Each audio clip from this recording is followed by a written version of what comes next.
Islay is a key part of Land Rover's history. History says that this is where the name Land Rover came from. Spencer Wilkes was the MD of Rover when he had the estate here.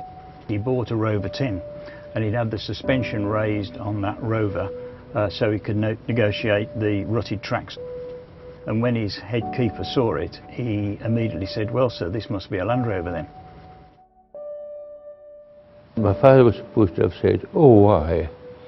A real Land Rover, a great Land Rover."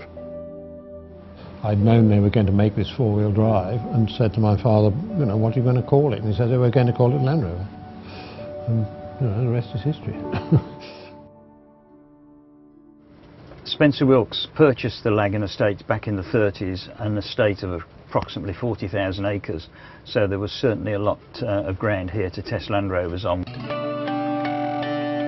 To be here with all of the series vehicles is a great joy.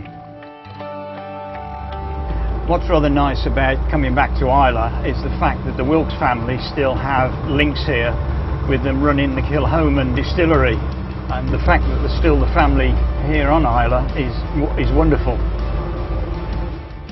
My grandfather was Spencer Wilkes. Every summer holidays we were here. When my husband decided he should open a distillery somewhere, Islay was an ideal choice, not only because it's iconic in terms of whisky, but for me it was coming home, really.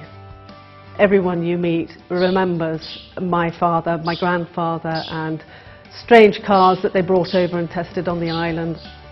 When we came to picking a vehicle, it was important that we not only honoured the family history, but also picked a vehicle that suited what we do. It's good to be able to talk about both things, not only the whisky, but talk about the Defender as well, and the history we have with it. The island is famous for two things, and now we're involved in both of them. It's just a curious phenomenon, really. One is very glad that it's happened. It's become such a well-loved and profitable thing for this country.